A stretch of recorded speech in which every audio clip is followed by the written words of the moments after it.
Board को पूरी तरह से खत्म कर दिया गया है और आज नई जो प्रणाली है उसको लागू कर दिया गया है शिक्षा को लेकर। ये हम देखिए, मुस्लिम समाज के बच्चों की शिक्षा के लिए भी ये बहुत अच्छा कदम है, क्योंकि आज दुनिया चल रही है वैज्ञानिक शिक्षा पे, गणित के ऊपर। तो जो बच्चों को शुरुआत में जो गणित की, विज्ञान की, भाषा की, ज्ञान की, मॉरल लेक्चर्स की, सबकी ज़रूरत होती है। तो जो स्टेट बोर्ड्स हैं, जो सीबीए सेंट्रल बोर्ड्स हैं, जो जहाँ पे वैज्ञानिक तरीक़ों से पाठ्यक्रम का निर्धारण होता है, वो बच्चों के होलिस्टिक डेवलपमेंट के लिए भी ज़रूरी है। हाँ, पहले इन सब चीज़ों को इसलिए लाया गया कि एक वर्ग विशेष के वोटों को आप ले सको। तो ये तुष्टीकरण की राजनीति के लिए लोग इस पर खामोश रहे कई बरस तक। पर अब इस तरह की तुष्टीकरण की राजनीति देश के हित के लिए नहीं है, और मुस्लिम समाज के लिए भी, बच्चों के लिए हित के लिए यह है कि बच्चे मुस्लिम समाज के भी विज्ञान की शिक्षा लें, गणित की शिक्षा लें, संविधान की शिक्षा लें, सामाजिक विज्ञान की शिक्षा लें, भाषा की शिक्षा लें, अंग्रेजी की शिक्षा लें। तो ये जो मदरसा बोर्ड है, इसमें फोकस इन चीज़ों पर नहीं होता है। तो मुस्लिम बच्चों के लिए भी होलिस्टिक डेवलपमेंट के लिए बहुत ऐतिहासिक कदम है, और जो पॉलिटिक्स ऑफ अपीजमेंट है उसका अंत करना देश में अति आवश्यक है। बरसों बरस तक सिर्फ वोट बैंक के खातिर इस तरह के प्रयोग करते गए।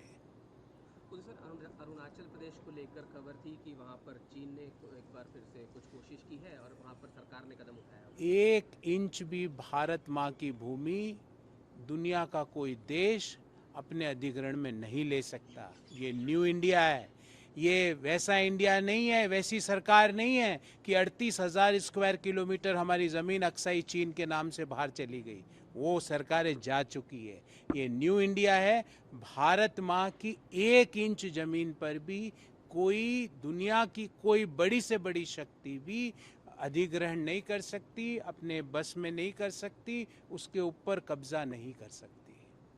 सर 23 विपक्षी दल सीजीआई साहब के पास गए हैं और शिकायत की है कि चुनाव आयोग वोटर लिस्ट की स्पेशल जांच यानी ऐसा इन विपक्षी दलों की जांच, इन विपक्षी दलों की समस्या एसआईआर नहीं है। इन विपक्षी दलों की समस्या ये है कि इनको देश के लोग वोट नहीं देते हैं। तो उसमें सीजीआई साहब क्या करेंगे, उसमें चुनाव आयोग क्या करेगा? आप रिजेक्ट हो रहे हो देश के लोगों से, क्योंकि ये सारे विपक्षी दल जो गए, कौन गए? आरजेडी गया, कौन गए? कांग्रेस पार्टी गई, कौन गए? टीएमसी गई। ये सब वंशवाद और परिवारवाद के मॉडल है, रिजेक्टेड लॉट है।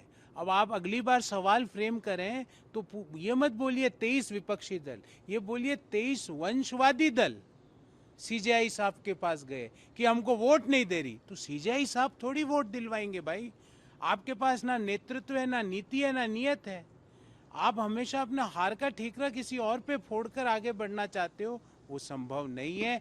आप रिजेक्टेड हो देश के लोगों के द्वारा। तो आप उसके लिए अब एसआईआर को कभी दोषी ठहराते हो, कभी ईवीएम को दोषी ठहराते हो, कभी चुनाव आयुक्त को दोषी ठहराते हो, कभी भारत के संविधान को दोषी ठहरा देते हो। और ये वही लोग हैं जिन्होंने सुप्रीम कोर्ट के न्यायाधीशों पे भी सवाल उठाए थे। तो ये रिजेक्टेड लोग हैं, ये विपक्षी नहीं है, ये वंशवाद, परिवारवाद वाले पॉलिटिकल पार्टीज है जिसको देश के लोगों ने परमानेंटली रिजेक्ट कर दिया है। सर कुछ सिग्नेटरीज हैं दोनों तरफ के, भारत और पाकिस्तान की ही बात करें तो पत्र लिखा है, उधर शहबाज शरीफ को लिखा है, इधर प्रधानमंत्री मोदी देखिए, को लिखा है। शांति तो हम चाहते हैं, पर शांति के नाम पे हमारे देश में आके पाक प्रायोजित आतंकवाद हो, बर्दाश्त नहीं होगा। ये एक्ट ऑफ वॉर माना जाएगा। पहली बार किसी सरकार ने आतंकवाद के खिलाफ इतनी निर्णायक बात कही है।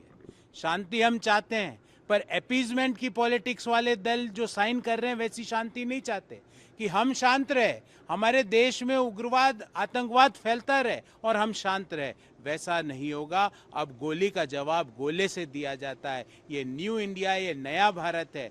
इसमें शांति एक तरफ से नहीं, ब्लड एंड वाटर एक साथ नहीं बह सकती। अगर हमारे देश में पाकिस्तान प्रायोजित आतंकवाद होगा तो उसे एक्ट ऑफ वॉर माना जाएगा। और जिस तरह भले ऑपरेशन सिंदूर हो या उससे पहले के जो हमारे जो आतंकवाद पे हमला हो, हमने घर में घुस के ठोका है। आगे भी ध्यान रखना, गोली का जवाब गोले से मिलेगा। अगर भारत में किसी भी प्रकार की डिस्टर्बेंस करने की किसी ने जरूरत भी की तो गोली का जवाब गोले से मिलेगा।